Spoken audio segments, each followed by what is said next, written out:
Capítulo 2. Atención. La atención puede entenderse como una amplia gama de procesos que participan en la regulación de las acciones, desde que comienzan hasta que terminan. Hebb, en el año 1949, señaló acertadamente que era inevitable aceptar la amplia gama de actividades de control adscritas a la atención. De hecho, parece conveniente concebir la atención como el proceso central implicado en el control y la ejecución de la acción. La atención es la capacidad de seleccionar la información sensorial en cada momento y de dirigir los procesos mentales.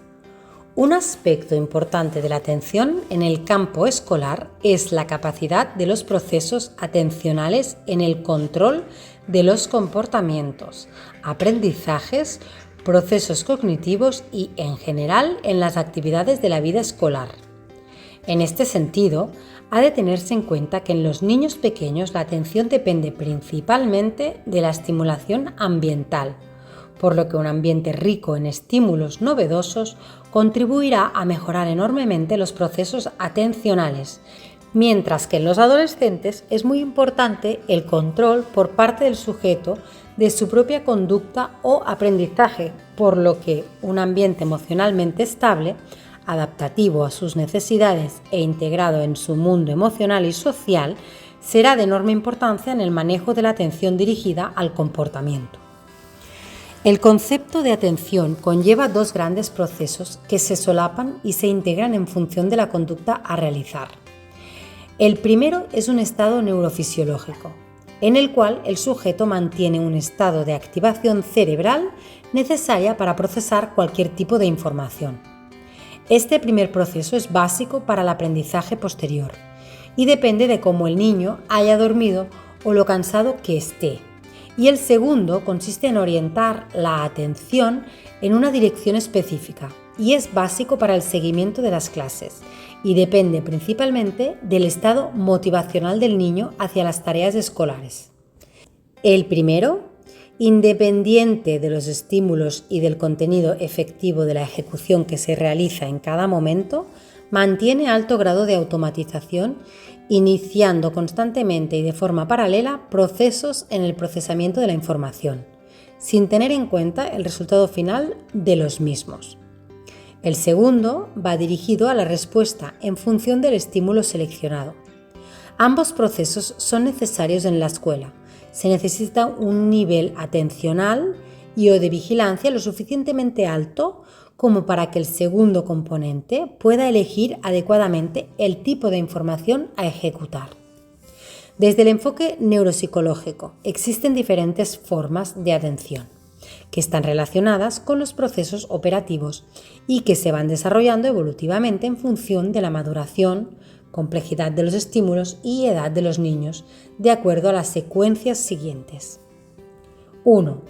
Atención focalizada es la capacidad de dirigir la información hacia una sola fuente de información que suele ser el estímulo más relevante. Es el primer proceso atencional que se adquiere en el desarrollo madurativo.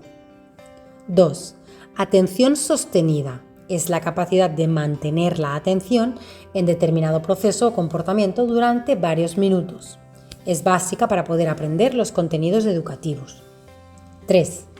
Atención selectiva es la capacidad para seleccionar estímulos en ambientes con muchos distractores y mantener la concentración en los mismos.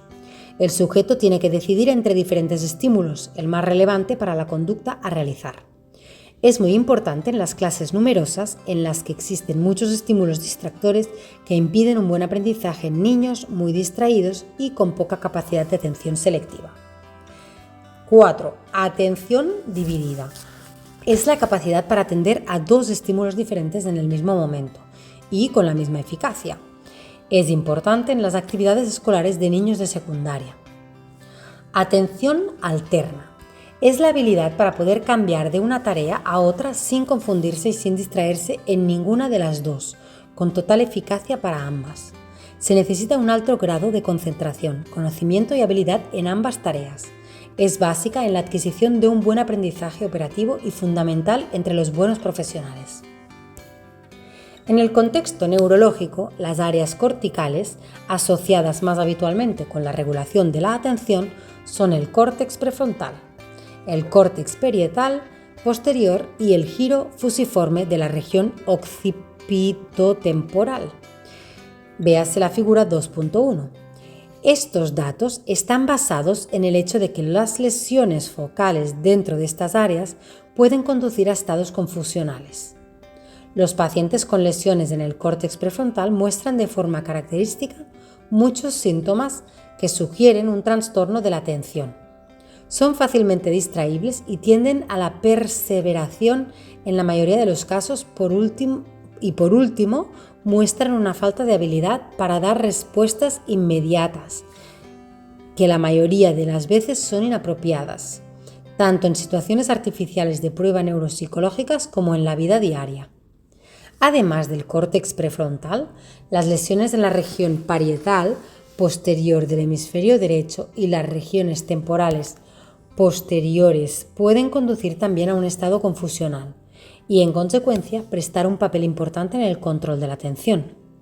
Hay que tener en cuenta que estas áreas parietotemporales implicadas en los procesos atencionales forman parte de lo que ha dado en llamarse corteza polimodal o heteromodal. Estas áreas no se ocupan del procesamiento de una sola modalidad sensorial, sino que reciben el input convergente de múltiples áreas sensoriales de la corteza cerebral.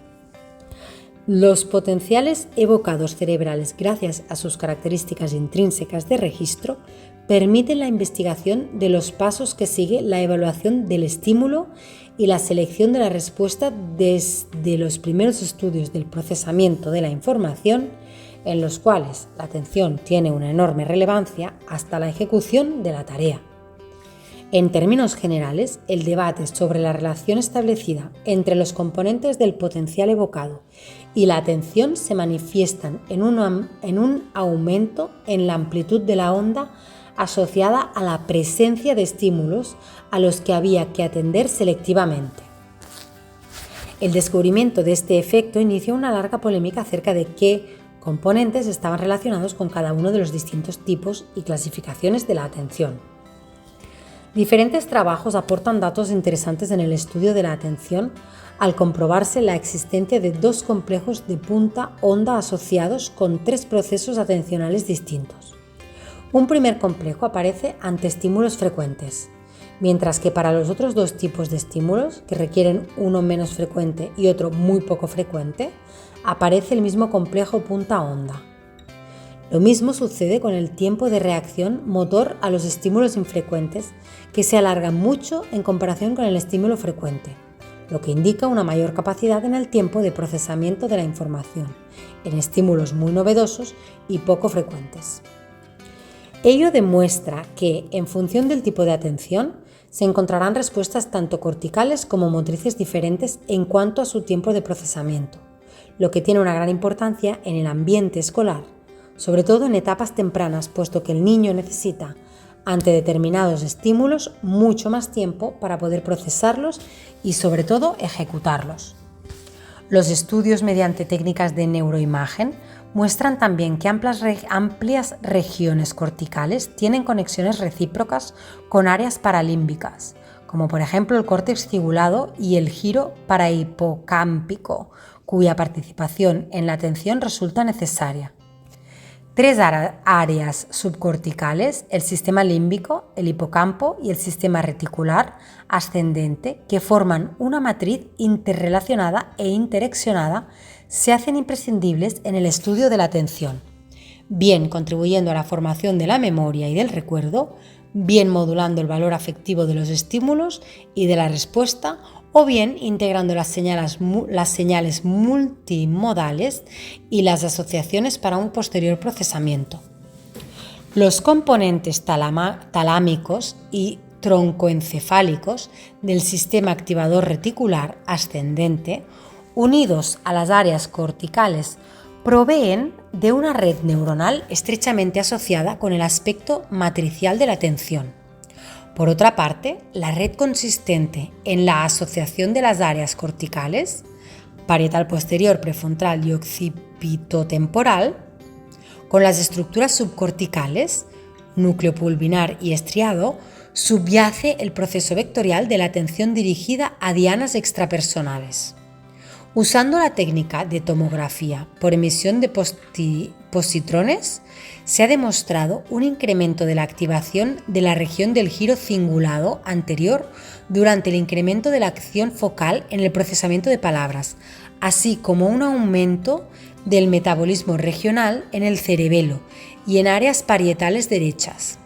Estas discrepancias estarían en relación con distintos procesos atencionales, tales como atención tónica, más relacionada con el córtex prefrontal derecho, mientras que la atención selectiva se relaciona con distintas áreas asociativas, temporales o parietales, principalmente en función del tipo de estimulación visual o auditiva, quedando la atención general más asociada con el giro cingular anterior. En este sentido, Posner y Petersen concebían el cíngulo anterior como base neuroanatómica de la atención y la memoria de trabajo.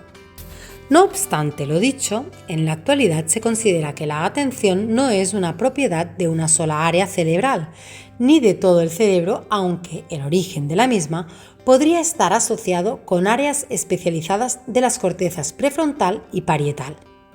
Dos problemas surgen en el tema de la atención y su estudio mediante neuroimagen. Por un lado, la valoración de la atención como variable independiente en el diseño de los experimentos en los que el grado de activación de una área determinada puede depender del nivel de atención que requieren tanto el proceso funcional como las propias instrucciones previas al experimento.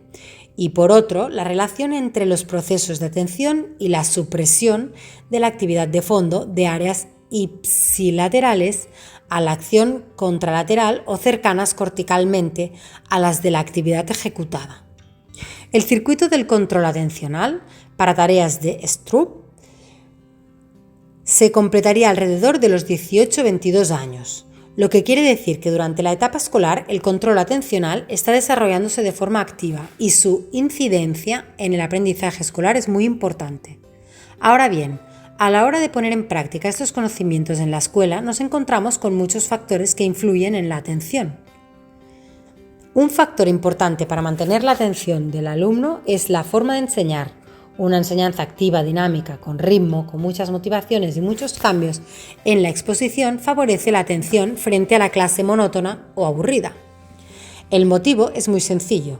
El cerebro está en constante estado de alerta, por lo menos durante la clase, y su atención la focaliza en función de los cambios, el movimiento, de los diferentes sonidos y por esa razón muchos profesores dicen que los niños se dejan llevar de cualquier sonido extraño a la clase o de cualquier mosca que pasa ante sus ojos, así como de las emociones, sobre todo las que implican miedo, amenaza, etc. Y sobre todo el cerebro dirige en primer lugar la atención a lo que le llega como novedoso y o relevante. En ese sentido el profesor tiene una enorme responsabilidad para conseguir que el alumno preste atención. Un aspecto neurofisiológico a tener en cuenta en lo concerniente a los procesos de atención es que estos sujetos a la entrada de la información mediante las vías sensoriales de acceso a la misma, táctil, auditiva o visual, por lo que los contrastes sensoriales son de gran importancia para atraer la atención del niño. Un ambiente muy uniforme conlleva una habituación muy rápida de las vías sensoriales, lo que automáticamente disminuye la atención. La forma de atraerla otra vez es mediante grandes contrastes sensoriales, teniendo en cuenta que los ruidos, desorden u otro tipo de alteraciones del ritmo escolar pueden ser obstáculos importantes en el mantenimiento de la atención. El contraste del profesor del que hablamos debería estar asociado con el sistema de explicación del profesor, inflexiones de voz, calidad en la exposición del material escolar, así como con el movimiento o el lenguaje no verbal concebidos para atraer la atención. No obstante lo dicho, y a pesar de la importancia de las vías sensoriales en la atención, otros mecanismos internos cerebrales contribuyen a mejorar o sustentar la atención, de tal forma que a medida que tenemos más conocimientos sobre un tema, en concreto, más áreas cerebrales se ponen al servicio de la atención. De hecho, cuando tenemos mucha información sobre algo, mantenemos la atención por más tiempo. dado que el procesamiento de la información es mucho mayor y exige además mucho más tiempo para la ejecución. En términos prácticos y dentro del contexto escolar, significa que cuando queremos que el alumno aprenda algo nuevo, deberemos tener presente que la atención necesita una mayor concentración en el menor tiempo posible, mientras que si el contenido no es nuevo para el alumno y solamente tiene que repasarlo, la atención puede estar más dispersa a lo largo del tiempo. Este hecho debería llevar a los profesores a tener presente el contenido a explicar a los alumnos, de modo que cuando sea nuevo, dicho contenido debería ser corto, preciso, claro y no emplear más de 15 minutos en su explicación, mientras que cuando los alumnos tengan que repetir y memorizar los contenidos, su explicación puede ser mucho más extensa en tiempo y contenido. Otro aspecto importante a tener en cuenta es que la atención no se mantiene constante a lo largo del día, sino que presenta un ritmo basado en ciclos que pueden oscilar varias veces al día, incluso varias veces a la hora, lo que da a los procesos atencionales un carácter cíclico. Este carácter cíclico viene influenciado por el sueño, el cansancio, las actividades, los estados emocionales, etc., lo que origina una gran diversidad de estados atencionales a lo largo del día. El conocimiento por parte del profesor de estos estados contribuirá a mejorar sin duda la capacidad de aprendizaje de los alumnos. De ello se deduce que necesitamos pausas, descansos o estados de relajación cortos a lo largo del día si queremos mejorar nuestros procesos de atención. Algunos hablan de la necesidad de tener pausas de 10 minutos cada hora u hora y media, que corresponderían con los ciclos de 90 a 110 minutos propios del sueño y que también se dan durante el día. Si se tiene en cuenta esta nueva concepción de la atención a lo largo del día y que el aprendizaje consciente necesita tiempo de procesamiento, de archivo y de recuerdo, y si además se acepta que el cerebro del niño ha de asociar los nuevos conocimientos con el propio estado de desarrollo neurológico en el que se encuentra, entonces se entenderá que el mantenimiento de la atención durante largos periodos del tiempo es contraproducente.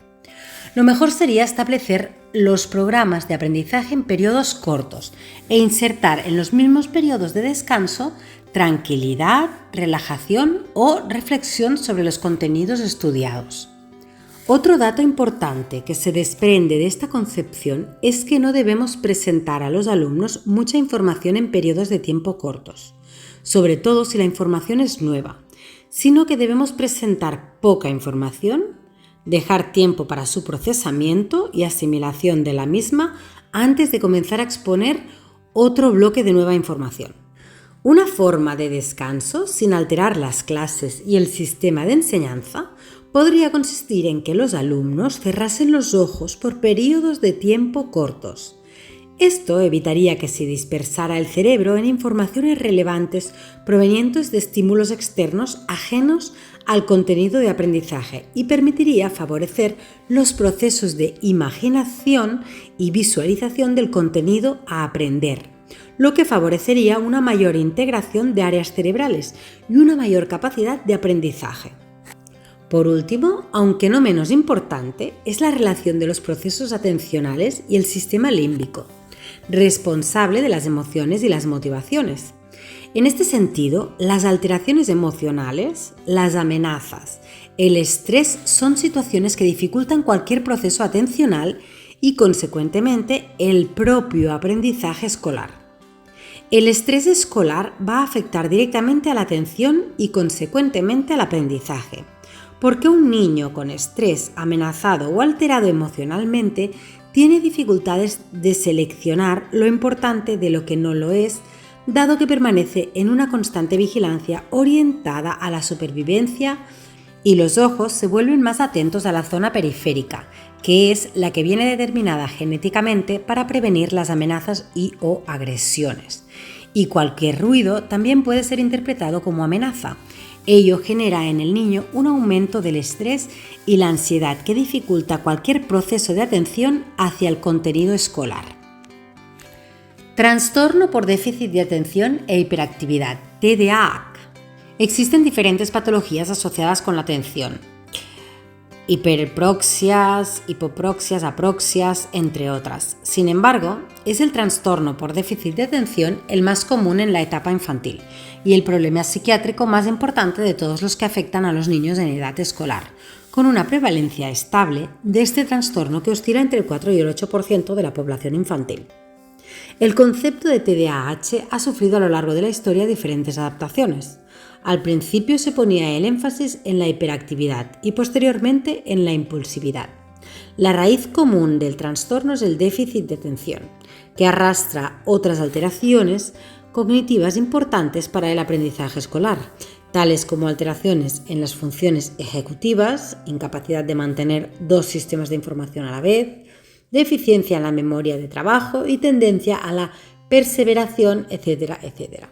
Existen dos modelos distintos, aunque desde mi punto de vista integrados, que tratan de explicar el TDAH, el modelo de Mirsky y el modelo de Barclay. Mientras Mirsky pone el énfasis en su modelo en el déficit de atención como origen del resto de alteraciones neuropsicológicas implicadas en esta enfermedad, Barclay pone el acento en una falta de regulación del control de la conducta que viene determinada por una dificultad en la capacidad inhibitoria de estos niños. En relación con estos estudios, las teorías cognitivas vigentes parecen estar de acuerdo en que el déficit cognitivo central de este trastorno consiste en una disfunción ejecutiva. Las funciones ejecutivas han sido definidas como las habilidades necesarias para la realización de tareas dirigidas hacia metas o actividades finalistas. Desde el punto de vista comportamental, estas habilidades dependen de la integridad del córtex prefrontal. Integrando los distintos modelos teóricos, se podría concluir que en el TDAH existen dificultades en tres componentes esenciales de las funciones ejecutivas que se han relacionado con el adecuado funcionamiento del córtex prefrontal: la integración temporal, la memoria de trabajo y la inhibición. De estos tres procesos, el más estudiado ha sido el control inhibitorio, posiblemente por la influencia del modelo teórico de Barclay, quien considera que la característica primaria del TDAH consiste en un déficit en la inhibición conductual que generaría de forma secundaria un déficit en las funciones ejecutivas. La búsqueda de endofenotipos, es decir, de índices cuantitativos que predigan el riesgo de padecer TDAH, podría ayudar a integrar esta diversidad de modelos. Se han propuesto 4 candidatos a ser endofenotipos cognitivos del TDAH: déficit en la inhibición de respuesta, en la memoria de trabajo, en el procesamiento temporal y en la reducción del gradiente de demora. Estos posibles endofenotipos recogen lo que, según distintos autores, podrían ser los componentes esenciales de las funciones ejecutivas. Entre las regiones corticales más estudiadas se encuentra el córtex prefrontal, el cíngulo anterior y los núcleos estriados, aunque en la actualidad no se ha encontrado la existencia de una lesión específica que origine el TDAH. Diferentes estudios de neuroimagen funcional demuestran la existencia de alteraciones de las áreas anteriormente referidas durante determinadas pruebas cognitivas. En los últimos años, el estudio del TDAH mediante técnicas de neuroimagen ha aumentado considerablemente con el objetivo de encontrar indicadores cerebrales anatómicos y/o funcionales que apoyen el diagnóstico clínico y la planificación del tratamiento. Aunque no se conoce con exactitud cuál es el sustrato neurobiológico del TDAH, existen 2 hipótesis vigentes. La primera, o hipótesis frontoestriatal, que postula la existencia de una disfunción en los circuitos frontoestriatales a partir de una serie de hallazgos tanto anatómicos como funcionales aportados por diferentes estudios de neuroimagen. La segunda alternativa es la hipótesis cortical posterior, que demuestra la existencia de alteraciones en otras regiones corticales posteriores, de igual modo a nivel tanto anatómico como funcional. Estas hipótesis etiopatogénicas se encuadran en un marco clínico, pudiendo cada una de ellas responder a un cortejo sintomático diferente y además relacionarse con disfunciones cognitivas específicas. Es la primera hipótesis la que cuenta con más apoyo en la actualidad, considerándose el circuito frontoestriatal parte esencial del sustrato neurofisiológico de las funciones ejecutivas. Distintos estudios de neuroimagen muestran una disfunción frontoestriatal en el TDAH. Otros estudios han encontrado además la existencia de una relación inversa entre el flujo sanguíneo cerebral en regiones frontales del hemisferio derecho y la severidad de los síntomas conductuales. En estudios realizados con resonancia magnética funcional, RMF, empleando tareas de inhibición, se ha observado que los niños con TDAH presentan una menor activación en el córtex prefrontal del hemisferio derecho y en el núcleo caudado. En otros estudios se ha encontrado además una hipoactivación en la corteza cingular anterior, región que se considera esencial para el correcto funcionamiento de los circuitos frontoestriatales y que se ha relacionado con una amplia gama de funciones consideradas ejecutivas, tales como la planificación, la detección de errores, la resolución de conflictos y la capacidad para responder a estímulos novedosos o difíciles. Algunos autores han sugerido que la hipoactivación frontal observada en los niños con TDAH podría ser el reflejo de una disfunción en el proceso de maduración del córtex prefrontal. Recientemente, Fernández y Cols mostraron que los pacientes TDAH del subtipo combinado mostraban valores de complejidad Lempel-Zip significativamente más bajos que los controles, pero que esa reducción era especialmente patente en la zona frontal. Además, se comprobó que mientras los niños del grupo control mostraban un aumento paulatino de sus valores de complejidad frontal en relación con la edad, siguiendo en paralelo el proceso de maduración de la sustancia blanca, los niños TDAH no mostraban ese incremento o incluso evidenciaban una cierta tendencia a que los mayores tuvieran valores más reducidos. Esta interacción entre la reducción de complejidad frontal y el efecto diferencial que la edad ejercía en los niños con TDAH permitió crear un modelo estadístico para diagnosticar de forma objetiva el trastorno. Así, una combinación de valores de complejidad LZ, frontal y edad permitían clasificar a los TDAH con un 79% de sensibilidad y un 92% de especificidad. No obstante, dado el efecto determinante de la edad, la sensibilidad aumentaba hasta el 100% para los TDAH por encima de 9 años. Otras investigaciones han encontrado una menor activación en los niños con TDAH tanto en el córtex prefrontal dorsolateral como en el cíngulo anterior del hemisferio izquierdo durante los primeros 400 meses tras la recepción de un feedback negativo. Este hallazgo pone de manifiesto, por un lado, la existencia de una hipoactivación en regiones prefrontales esenciales para un correcto funcionamiento ejecutivo, y cabe resaltar la hipoactivación observada en la corteza cingular anterior, que es una estructura que se ha relacionado con la asignación de recursos atencionales y, por otro, una alteración temporal, mostrando que las diferencias entre los niños con TDAH y los niños del grupo control aparecían en fases tempranas del procesamiento, durante los primeros 400 milisegundos.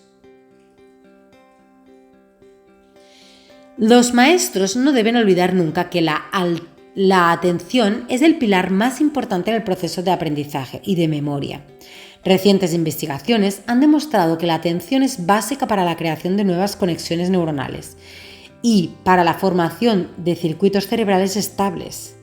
El establecimiento de circuitos y conexiones neuronales estables y duraderas solamente ocurre cuando se presta atención, lo que traducido al campo escolar significa que la atención también es básica para la consolidación de la memoria, por lo que es de suma importancia que los maestros consigan para estos niños con déficit de atención y en general todos sus alumnos un ambiente en el que la atención sea uno de los elementos claves en la enseñanza. Si el maestro es capaz de conseguir que sus alumnos presten atención a un proceso de aprendizaje, que después sean capaces de repetirlo mentalmente y mucho mejor de visualizarlo, y al final de la clase son capaces de repetírselo verbalmente al profesor, se habrían conseguido nuevos circuitos neuronales y un método de aprendizaje excelente para el futuro. Aplicaciones en el campo de la educación.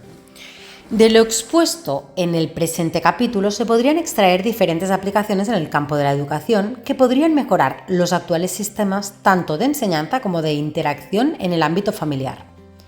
En primer lugar, deberían diferenciarse las edades de nuestros niños de tal forma que con niños de preescolar la atención podría fijarse mediante juegos, colores, movimientos, participación en tareas conjuntas, fijación en tiempos muy cortos de hechos puntuales, contenidos prácticos, etc.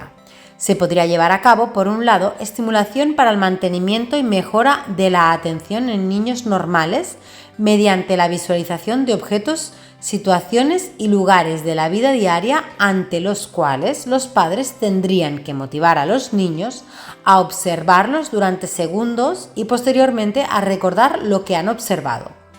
Otra medida educativa que favorece la atención es el entrenamiento en motilidad ocular, bien mediante programas de ordenador, bien haciendo lecturas en las que tenga que fijarse la atención en distintas letras organizadas de izquierda a derecha o de arriba a abajo a lo largo de la página del libro. Dentro de estos modelos de estimulación de la atención también se podrían realizar ejercicios de fijación y coordinación oculomotriz, necesarios para una mejora en la lectoescritura. Otro método que favorece mucho la atención es organizar programas estimulares en los que aparezcan numerosos estímulos auditivos, visuales o táctiles en los cuales el niño necesite mantener determinado nivel de atención para poder identificarlos, discriminarlos o asociarlos con otros estímulos ya conocidos. Esto nos lleva a evitar los modelos repetitivos tanto de las actividades de la vida diaria como de contenidos escolares. Para el logro de este objetivo también se puede combinar contrastes visuales, auditivos o espaciales. Por ejemplo, en la decoración de la clase, en el cambio de lugar en la clase, en clases con más movimiento, en lugar de pasividad, y en la atención también se puede conseguir con el movimiento del profesor o con la inflexión del tono y volumen cambiante de la voz, con la gestualidad, sobre todo de manos, en la explicación de los contenidos académicos. Se puede utilizar la música como medio de fijar la atención, sobre todo porque estimula el hemisferio derecho, que es el más implicado en la atención hacia la novedad y hacia lo espacial. Para generar atención también se puede recurrir al ritmo, a las frecuencias auditivas o a intervalos de silencio. Un aspecto importante que los padres no deben olvidar es que la atención está sujeta al buen estado corporal y emocional de los niños. En ese sentido, si queremos favorecer la atención diurna en la escuela, ha de cuidarse el sueño, los estados emocionales negativos y el cansancio de los niños. Por último, un entrenamiento cognitivo mediante programas de ordenador para niños con déficit de atención se debería llevar a cabo adecuando los estímulos a un ritmo de entrada lenta de la información auditiva, visual y táctil para que el cerebro de estos niños sea capaz de adquirir dicha información y sobre todo para entrenarlos en un sistema de aprendizaje nuevo. Dentro de este nuevo enfoque de estimulación cognitiva, es muy importante entrenar a estos niños a controlar la motilidad ocular, disminuyendo el nivel del parpadeo ocular con el fin de centrar mucho más la atención. En este contexto de estimulación, la organización, secuenciación y tiempo de permanencia de los estímulos en la pantalla serán claves para la mejora de la atención. Resulta igualmente básico para la estimulación organizar los estímulos de diferentes partes de la pantalla, de izquierda a derecha, de arriba a abajo, oblicuamente. También es importante para la mejora de la atención utilizar los diferentes colores y formas como medio de estimulación. Para conseguir una mejora importante en el mantenimiento de la atención de estos niños no podemos olvidar la música, sobre todo música a un determinado ritmo que debería ser lento. Por último, el contenido del programa estimular debe ser dirigido a las áreas parietales, responsables de la atención a lo novedoso, tales como el reconocimiento de estímulos en la piel, de gran importancia para la mejora de la atención, y el seguimiento ocular de objetos o letras. El hipocampo, responsable de los procesos de memoria a corto plazo de nuevos contenidos y relaciones espaciales, a las áreas prefrontales dorsolaterales, responsable de la memoria de trabajo, tan alterada en estos niños, a las áreas del cíngulo angular anterior responsables de los procesos inhibitorios motores y a las áreas cerebelosas responsables de los procesos de la adaptación de los movimientos al aprendizaje, donde ejercicios de equilibrio, de coordinación y secuenciación de movimientos, de gateo, de inhibición de movimientos ante estímulos visuales, auditivos y espaciales contribuirán a mejorar procesos de atención y aprendizaje de niños con déficit de atención.